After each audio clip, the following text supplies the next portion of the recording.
All right, time for episode 19, and today we are talking about, hopefully, the last letter A animal in the list, now that the new DLC has been released, and that is the American Standard Donkey.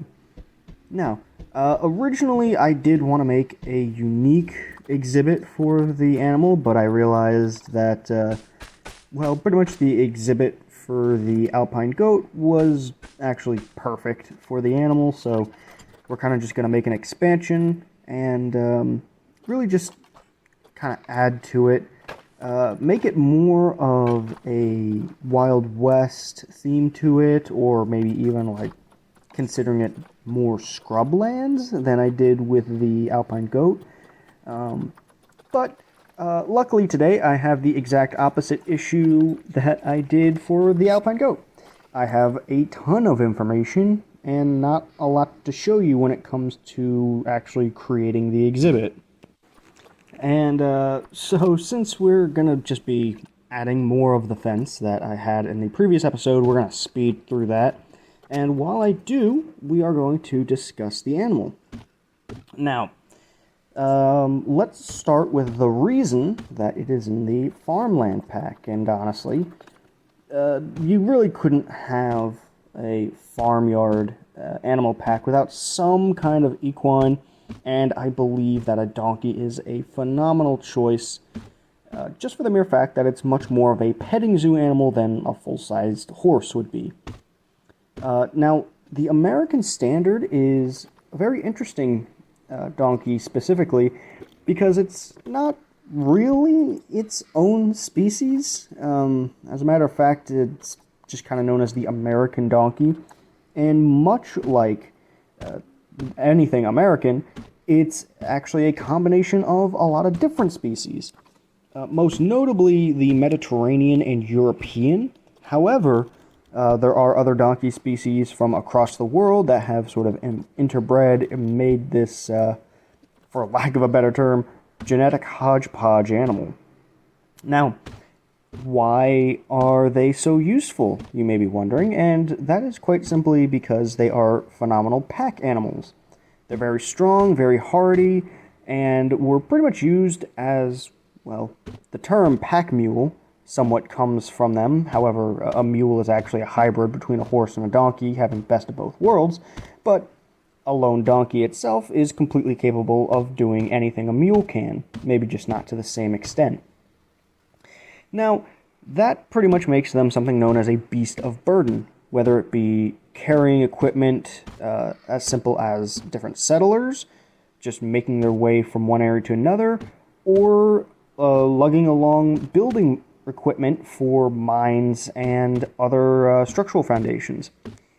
Now, in the modern era, they're not used for that much anymore, solely because of the advent of trucks and other much better machines to actually move materials. But now, they are more often used as companion animals, not just for people, but also for horses, goats, and any other hooved animals. The other use that they have is they were used, and still to some extent, used as a protective animal. Donkeys are more than willing to actually fight other animals if they feel threatened. They aren't necessarily aggressive, however, there is one set of animals that they really do not like. They don't trust them, and that would be anything even resembling a dog. So, if you have a dog yourself, it's probably best not to own a donkey. However, I'm sure you could teach it to actually deal with dogs. However, it does appear to be somewhat of a genetic attribute. So, better safe than sorry. May not want to have any sort of dog really in the same area as a donkey. And they are completely capable of dispatching lots of other threats. While their big one, like I said, are dogs, so coyotes, they really are good at making sure that they don't get out of hand and start attacking other livestock.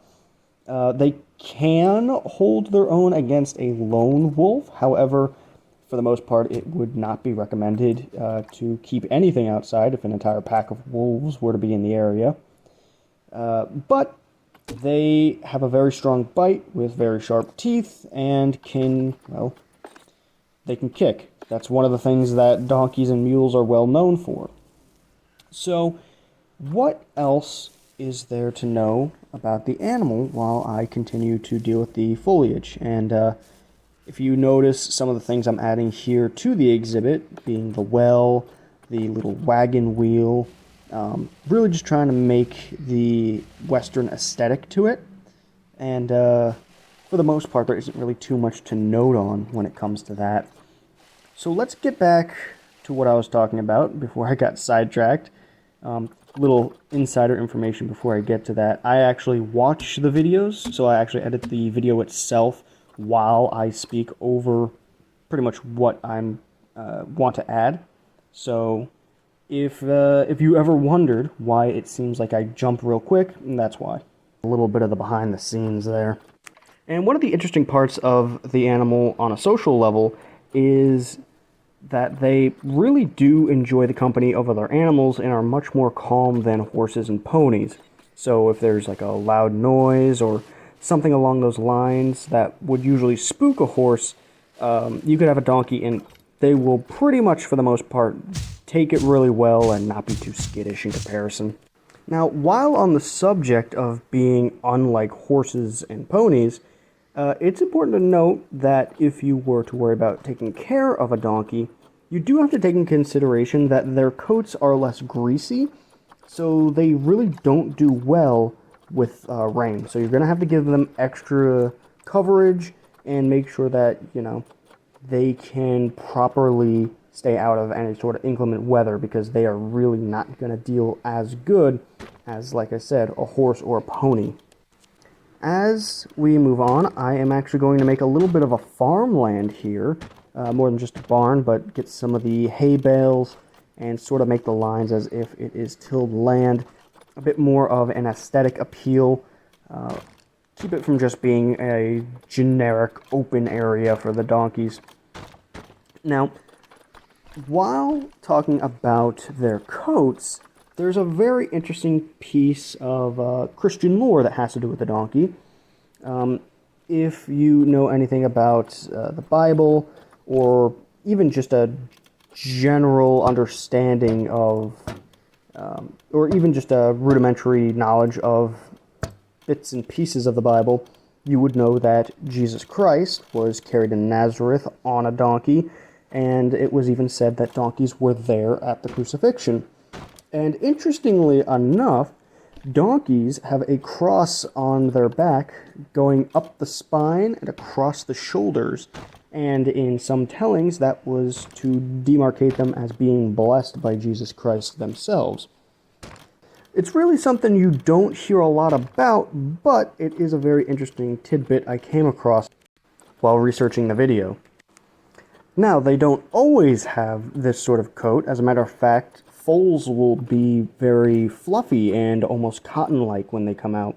So, up until they start to hit more mature ages, they will be almost like a walking cotton ball, which is not only very soft and comfortable, it is kind of comical to think of something that turns into a coarse, rough animal is born almost like a duckling. Now, what we're doing here in the exhibit is we are going to make a little hay storage area that is going to double as somewhere for the donkey to take shelter. As you can see, my building skills have certainly not improved between different episodes, and I'm certainly not nearly as skilled as the people that make some of the prefabs, but I'll try to get around it, and you'll see how if you actually watch the video. Not saying you have to. I know a lot of this is probably something you just turn on and listen to. Now, let's get back to the animal as I finish up this little shed. So, they actually are very expressive animals. Two notable ways that they do communicate. One, their form of affection is actually through nibbling. they'll come up to you and sort of lightly bite and nibble your hand or arm or almost chew on it. I know some dogs will also do that. When I say chew, I don't mean like hard bites. I just mean sort of lightly gnawing on the appendage, sort of as their way to, like I said, kind of show that they're happy with you being there and they care for you. Another form of expression that they have is when they're agitated or they're threatened, they will pin their ears back. And unlike other animals, that's sort of the only part that changes. A lot of animals that have that sort of reaction of pinning the ears back usually will do something else, like snarl, growl, give some other form of facial expression. But the donkey will almost look guilty when they're uncomfortable. Granted, don't get it twisted. If you continue to push them while their ears are pinned back, they are not going to feel guilty. They are just going to bite your hand, and not in the cute way I earlier described. So I have a little bit of information left, but a very decent amount of this video I do want to discuss something very important about the animal, but we'll save that till all the more lighthearted things are sort of dealt with. So let's talk about a little bit of what it means to be a donkey, and by that, what are some of the terminologies, and what's a little bit of biology that is important to note about the animal. So first and foremost, there are special names for male and female, as there are with many animals. The males are called jacks, which is where the term jackass comes from. If you don't know, an ass is just a wild donkey, so essentially a jackass, other than being that guy at work that you really just want to punch in the face, is a term for a male donkey. And the females are known as jennies. Unfortunately, unlike Jack, there isn't a fun, clever anecdote I can give to that, so we're just gonna pretty much set that down and move along. So, as I've stated earlier, foals are baby donkeys, and the gestation period for a jenny is actually relatively varied, being anywhere from 10 and a half to 13 months before actually giving birth. Usually they don't have much. It's usually just one. That's kind of the standard for any equine. But there are times, as there always are, there's always going to be outliers of more than the standard. And the last little bit of information actually has to do with taking care of your donkey, and that is the fact that their hooves actually do need to be trimmed. There's a few things here and there that you're going to need to take care of with their hooves. If you really need some more information, you would have to probably discuss that with something called a farrier. Farrier are the ones that take care of horseshoes, animal hooves. That's their entire job. So if you do have questions about that, certainly check in with your local farrier. Now, the part that I wanted to speak about that I think should take up a decent chunk of time here, and that is the situation the average donkey is in. Now, unlike a lot of the other animals that struggle with humans, they aren't endangered. Not in any sense of the form. There's a ton of donkeys out there. However, it's important to note that I can't speak on behalf of other sections of the world, mostly because I did all my research on American donkeys, but there is a serious problem with mistreatment for pretty much the entire species. Not just any sort of American standard, but any species of donkey in the United States, and most likely throughout the world. And that comes from the stigma that they have been given over the years of being stupid or angry, aggressive, stubborn. It's untrue that that is the standard standard behavior of a donkey, obviously depending on how you raise it, will dictate just how they interact with anything else, as with any domesticated animal. And unfortunately, there are tens of thousands of donkeys in the United States alone that have been abused, mistreated, and just horribly affected by this stigma that permeates society.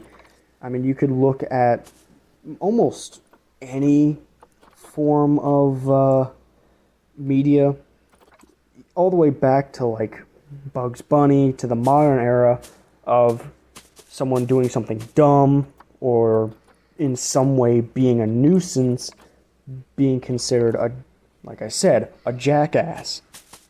And while I comedically used that term earlier for that annoying person at work, it's that permeating stigma that has really caused this animal to be... There's no easy way to put it. They've been horribly abused by countless workers, farmers, etc., that just don't see them as the intellectual and kind animals they are. And that is a very common issue all throughout, not just when it comes to donkeys. It's an issue that is big with any sort of animal in captivity, is just the misunderstanding of what these animals are and what they represent. And that is a big reason I decided to start making these videos. And it was mostly because of my love for nature and animals. Ever since I was a child, watching Steve Irwin and just the Discovery Channel, Animal Planet, back when it had the good logo. And I felt a need. I always wanted to make something, and I felt the need to educate people on the animals of this world, whether it be the interesting, the beautiful, the ugly, and in the case, at least with this video, the mistreatment of animals that do not deserve it. Don't get me wrong, there are certain animals that are dangerous to people, that are not safe to be around, but there's no such thing as a bad animal. Animals do not work like us. They are not blindly vindictive. They aren't, there's no big general point you can make with a species of animals. I'm sorry, I'm getting on a soapbox, but I find this to be something very important to me, and I'm sure I've probably lost a bunch of people of me just rambling about my convictions, but this felt like the perfect video so far that I've made to really discuss the big picture.